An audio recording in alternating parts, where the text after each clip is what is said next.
Nice to see everybody. And you were right that we would see each other before we had the same birthday. Oh, yeah. May the 5th. And when I spoke with him last, he said, I think I'm going to see you before May the 5th. Yeah. So the reason I'm here is all because of you. Oh, I don't know if it's all because of me, but yeah, I wish you a very happy birthday because I won't see you before that. Well, happy birthday to you as well, my friend. All right, I'm done. See you guys later. All right. No. Wow, I had no idea anything about this story, and probably that's why the film is out. But as you learned it, did you know anything about this before? No, I didn't know anything about this. I knew during World War II there were some exceptional missions that happened, but I didn't know about this one specifically. And this one is so special because it was, on paper, a suicide mission. There's no way it's going to work. No way in hell. And yet, it did work. And I believe not a single shot was fired, not in anger anyway. There may have been one accidental shot. And it changed the course of the war. It helped the US join, and it helped supplies get across the Atlantic. So it was an extraordinary feat. Fascinating. I should point out we're here in London, and I went to the Churchill bunker a couple of years ago. It's literally around the corner from us. Nice. And now I want to go back knowing what I know about this story. This is why you need to see this movie. We're all guys, so I got to bring this up. The toys in this particular film had to be fun, the weaponry.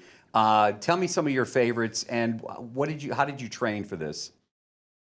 Well, my favorite was like a little battery power that had two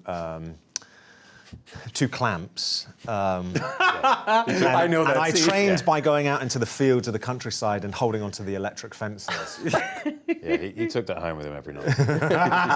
Just to build up a tolerance.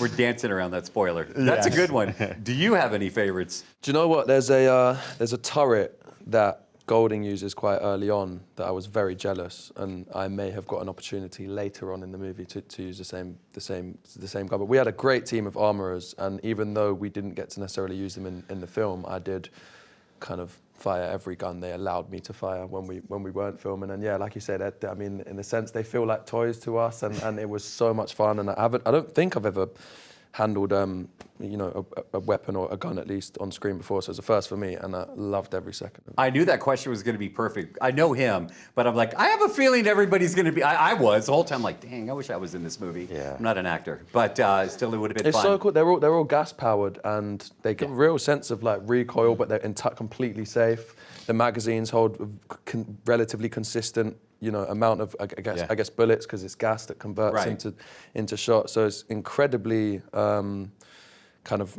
real. It feels. All the actions work as they're supposed to. They look like they're working in the same way, and that is a wonderful tool for us because it just gives us a lot more freedom.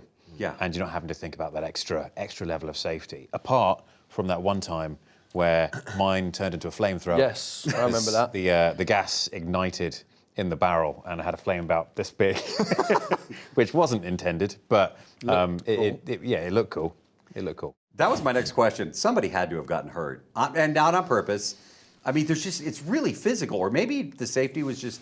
You're kind of giving me the look of like there is. I mean, the only thing I can say is none of the main cast got hurt, but I mean, Alan, he went through about 400 stuntmen. I'm sure he had. And I'm sure there must have been one in there, but he is a constant professional. So no, I think when you're making a movie like this, safety is key, And we had a great team around us. Well, that's the thing about stuntmen is like they always get hurt. In one way or another, whether it's a scrape or a knee or whatever, because they're being thrown on the ground all day long. And regardless of how many pads you have, something's going to end up hurting. Right. And you never hear about it because they never complain. No. And they just keep on going. And that is the remarkable thing about them.